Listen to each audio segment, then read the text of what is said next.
Welcome to Listenwise News Bites, where you can hear stories from the news that are specially selected for young listeners. I'm Monica Brady-Myerov, a public radio reporter and the founder of Listenwise, an award-winning online listening resource used by teachers. We have a curated collection of more than 2,000 podcasts from sources such as NPR and other producers of high-quality audio storytelling. In this episode, we learn about what a contact tracer does in the fight against COVID-19. And we'll hear about a toilet paper company that's doing a booming business. Are you missing your school? I mean your school building. Then you'll want to hear this weird news story about kids who used Minecraft to build a model of their high school. First, a contact tracer tracks people who may have been exposed to the virus, but the work requires more than just detective skills. Contact tracers are a little like public health detectives. These are the investigators trying to piece together who has COVID-19 and who they have been in contact with. Their work will be so critical in reopening the country, but it's emotionally draining calling people up to try and trace their interactions. Just listen to Harvey Schwartz, a contact tracer in Massachusetts. I think some of the most scared people are parents who are infected with children who aren't. They ask, is there someplace else I could live? They're worried about infecting their children. Who wouldn't be? The state of Massachusetts is planning to hire 1,000 contact tracers by the end of the month, and Dr. Joya Mukherjee is helping lead that effort. She's the chief medical officer of the health nonprofit Partners in Health, and she joins us. Doctor, thanks for being here. You're welcome. Thank you for having me on. Sounds like an ambitious initiative you're planning. Can you just explain how it's going to work? Yes, well, as Mr. Schwartz outlined, you're talking to people who are in distress.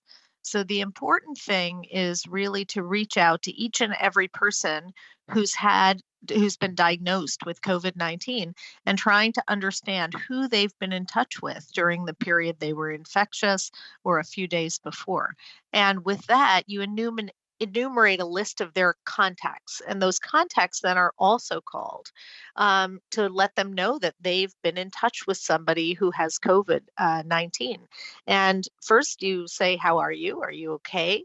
And then secondly, trying to elaborate what quarantine is, because it's different than the social distancing we're doing now.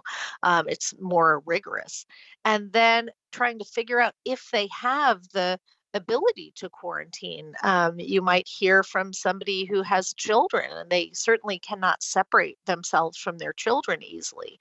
So if there are questions about having the ability, the space, the food needed, the employment, the money to safely quarantine, and they don't have those things, then they are referred on to a kind of social work assistant who will help plug them into the resources so that they can keep their families safe. Because contact tracing is really about care.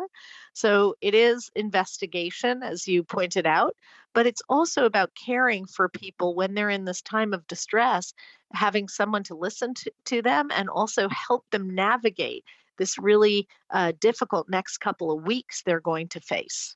Sounds amazing. I mean, there's so much going on here. You're not just doing public health work, but you're being almost a therapist. You have to come up with kind of a life plan for a person for the coming weeks. I mean, there's a real human element to this job, it sounds like. Absolutely. And, Partners in Health is a global nonprofit, as you mentioned. We have done medical work for 35 years across a dozen countries. And we always believe that this kind of work, this community work, is about care. It's about compassion. And yes, there's an investigatory element, but the most important thing is for people to understand why we're doing it and to really have a bond with people to say, we're going to have your back. We're here to help. Are some people uncomfortable being tracked in this way? I think what we've heard from the contact tracers is some people are reluctant initially because there's a lot of fear, even some stigma. People are worried they won't be able to go to work if they're working. So, but over time, we've chosen people, and we've been fortunate to have thousands of just amazing applicants or people who really, really want to help their fellows in Oh, this that's great. process and at this time. So I think over time, most of the people who are reluctant feel more at ease, but it is very stressful. And, you think of the stress that we all have in this country right now. It's just magnified if you know, but in a way, there's also a relief in knowing uh, because people, I think, have an uncertainty every time they sneeze or cough these Yeah. days.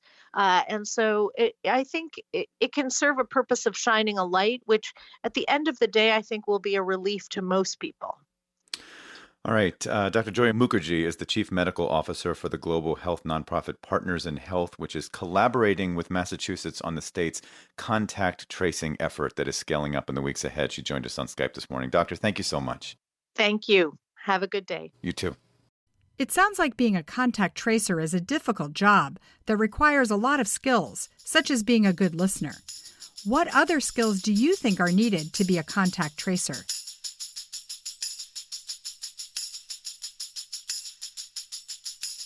Next, a story about a toilet paper factory from Maine Public Radio that's trying to keep up with the high demand.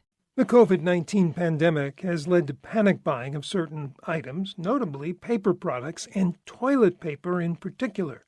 Some stores have sold out, others have resorted to rationing, in some cases to just one roll per customer.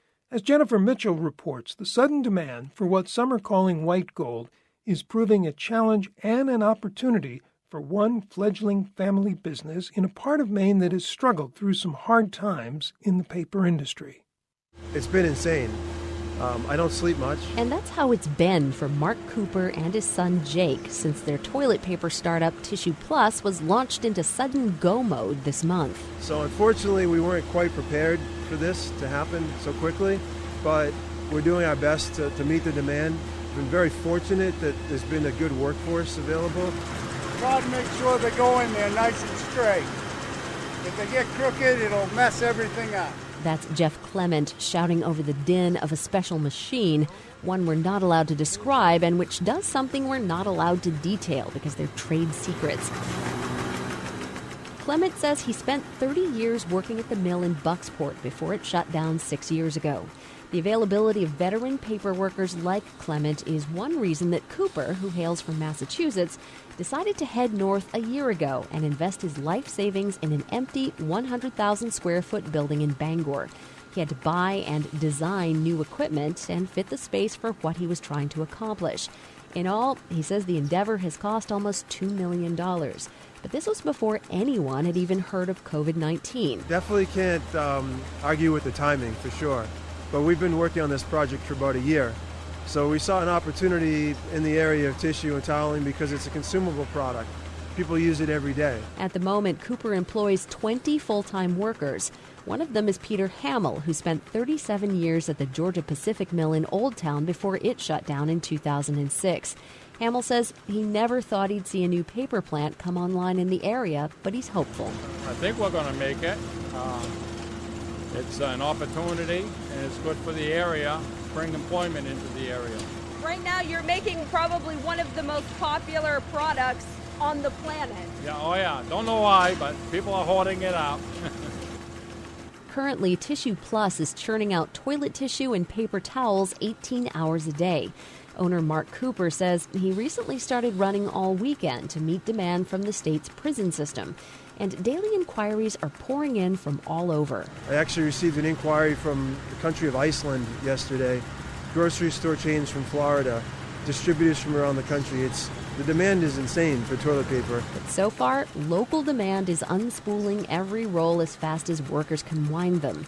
At capacity, the plant should be able to make 80 rolls per minute, round the clock. But Cooper says he needs another 15 to 20 workers to be able to do that. Right now, he's brainstorming ideas to try and generate more capital so he can hire them, including the launch of a direct-to-consumer toilet paper subscription service. And he's not the only one in the family who's been burning the midnight oil in recent weeks. A lot of kids in college have not faced a lot of adversity in their lives. Cooper's son, 20-year-old Jake, is also working overtime to get the new plant rolling, in addition to attending college full-time. He says he and his father have been staying up until 3 a.m. to make sure tissue gets into the supply chain. Jake says impacts from the COVID-19 pandemic will likely offer his generation some lessons about making things work under tough circumstances. And he says it's taught him something about teamwork and balancing obligations. We have been able to find ourselves either donating to homeless shelters or pantries and keep our employees paid. And I mean, it's definitely a little bit of a boost to show that we can actually help the community, and I think that's the most rewarding factor of it. But new businesses are notoriously unprofitable. Mark Cooper says they've seen money go in one direction for the last 12 months, that is, out. But there are hopeful signs. He says in February, Tissue Plus was already almost breaking even. And March, he says with a solid demand coming from every corner of the globe, he's predicting they will break even and maybe even turn a small profit. Finished product out, send it on down the line. For Maine Public Radio News, I'm Jennifer Mitchell. This story about toilet paper makes me think about all the other things that are also hard to buy because so many people want them, like hand sanitizer. What product might you like to make that a lot of people might want to buy during the COVID-19 outbreak?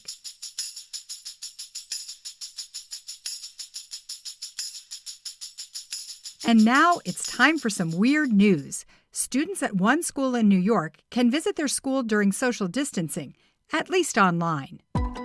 Good morning, I'm Rachel Martin. Students at the Bronx High School of Science in New York haven't set foot on their campus in weeks, but now they can visit anytime they'd like in the virtual building game Minecraft. Using blueprints and photos of the school, students created a scale model of the building.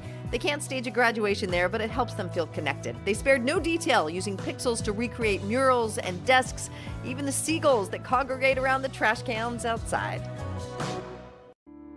Thanks to our partner NPR and to Scott Holmes for our theme music. That's it for the Listenwise News Bites podcast this week. For more stories from the news selected for young listeners, go to www.listenwise.com and sign up for free. And subscribe to this podcast for our weekly shows. Happy listening.